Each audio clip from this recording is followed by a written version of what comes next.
as coisas pra mim, elas... Teve um momento que eu fiquei perguntando, falei assim...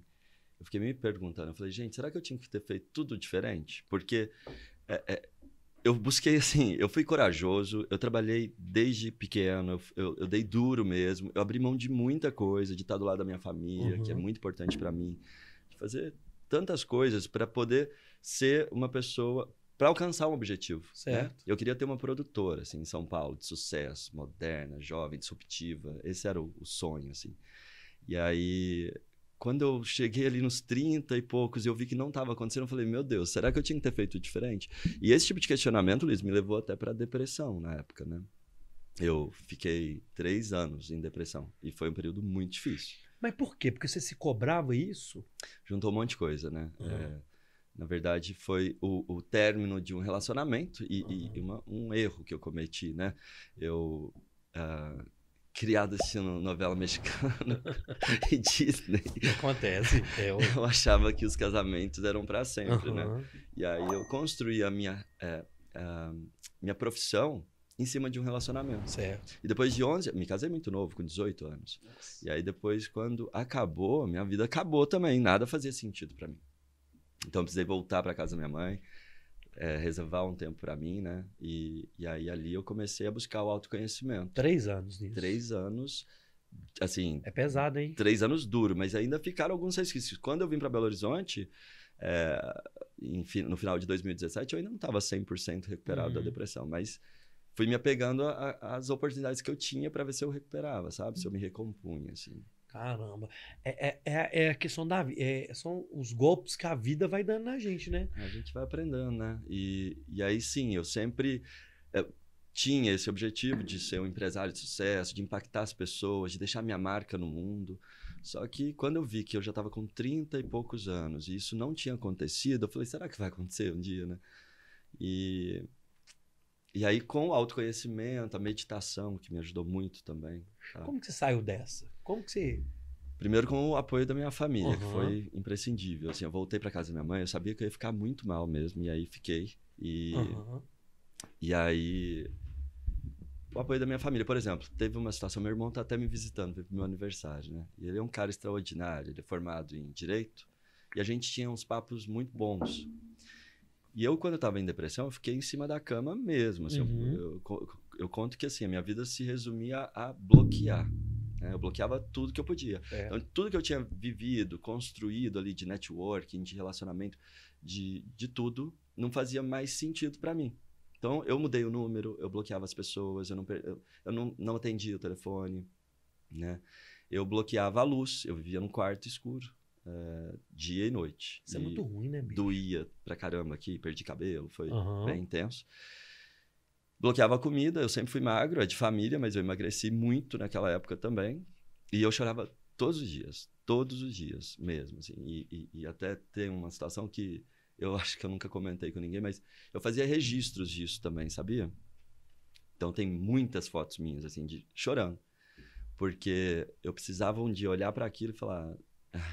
Só que você passou por tudo isso, não foi em vão. Você precisa aprender alguma coisa com isso.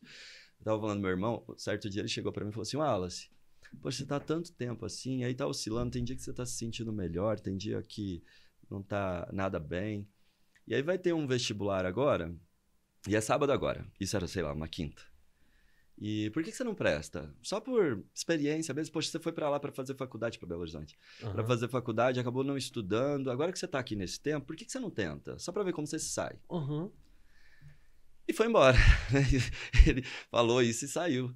E aí eu peguei e falei, meu Deus, o que eu vou fazer? Tá, eu não posso... Eu tenho que fazer isso por ele até. Por mim e por ele. Por ele. E aí quando ele saiu, eu fui lá pro computador e pesquisei. Falei, mas eu vou estudar o que a essa altura, né? E aí eu vi um vídeo de uma menina falando sobre publicidade no YouTube e falei, vou prestar publicidade. E aí prestei o vestibular. Entre mais de 800 pessoas, passei em 6º lugar em depressão, sem estudar há muitos anos. Ganhei uma bolsa e comecei a fazer a faculdade. Então foi tipo assim, eu não esperava estudar àquela altura, né? Você me perguntou sobre as coisas que me ajudaram. A família ajudou muito nesse sentido. O autoconhecimento, a meditação me ajudou pra caramba. Tem um negócio que eu não sei se já falei com você, não sei se você conhece, mas Ho'oponopono. Não. Eu já ouvi alguém falar isso. Talvez até tenha sido eu, quando você foi lá, porque é um método de meditação que mudou a minha vida, assim. Como que é isso?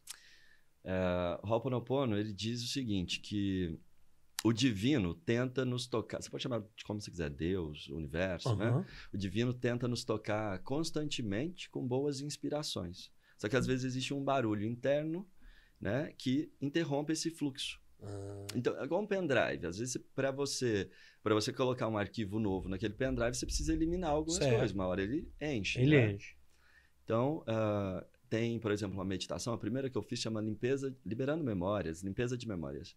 E aí, quando eu fiz, foi tipo surreal, assim. Eu senti o toque físico da luz no meu corpo. E aí começaram a vir umas memórias, umas lembranças que eu nem sabia que estava aqui dentro.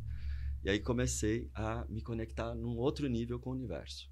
Mesmo, assim. Então, hoje a lei da atração, ela funciona para mim. Então, eu penso uma coisa, eu tô precisando de tal coisa, assim, tô precisando de uma pessoa assim, assado, porque fulano vai sair, porque não sei o quê. Ela concretiza na minha frente. É impressionante, Luiz. O universo emite sinais, assim, diários para mim. E é por conta disso, assim, do autoconhecimento, a meditação, essa conexão que eu fiz com o universo, sabe? E você continua fazendo a meditação, por exemplo, até hoje? Sim, você sempre. Você vai levar isso pro resto da vida. Pro resto da vida. É uma coisa que transformou a minha vida, né? Então, esses são os principais pilares, assim, que me ajudou a superar essa fase. Mas eu também tive que ser muito forte. Eu tive que me apegar ao que aparecia de bom como a solução, sabe? É porque quando a pessoa tá nesse ponto, igual você falou que você tava, né? Na escuridão mesmo, né? Assim, é daqui pra ali pro cara desistir de vez, né, bicho? Esse pensamento passou pela minha cabeça algumas vezes lá. E eu não podia fazer isso, sabe por quê? Por consideração à minha família. Porque minha mãe não mereceria passar por esse tipo de situação.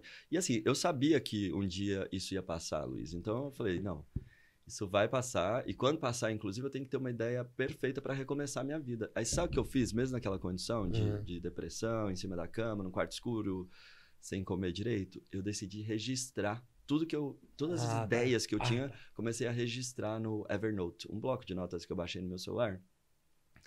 Aí ali eu criei modelos de negócio, planos de negócios. Na época o Snapchat estava bombando, aí tinha aquela Bel Pass que estava fazendo o maior sucesso com a Fase Nova, uma empresa muito legal lá em São Paulo. Tiveram umas polêmicas em torno dela, mas não perde o mérito disso, sabe? E eu ficava olhando para aquela empresa e falava, gente, quando isso passar, eu quero ter uma empresa tão legal quanto a dela. Porque fomentava o empreendedorismo, valorizava os talentos em geral, sabe? E era, como eu disse, jovem, moderna, disruptiva. Então eu falei, eu quero uma empresa assim quando isso passar. E aí, enfim, então tudo que eu observei ali de demanda, de coisas que estavam latentes na nuvem, tudo eu fui registrando. E aí depois essas ideias serviram para eu conseguir o meu primeiro sócio, o cara que colocou o dinheiro que eu não tinha para a abertura da Máxima. Pedro Augusto, um jovem de 24 anos. Olha que legal. Caramba! A vida, ela tem essas surpresas, né, velho? Tem. Na verdade, a gente não entende por quê, né? Muitas vezes a gente não entende o porquê, que você passa por tanta coisa, mas, assim, hoje eu vejo que tá tudo muito conectado, muito. E aí o que a gente não pode é desanimar. Eu acho que a gente tem que continuar buscando autoconhecimento, buscar por conhecimento em geral, né?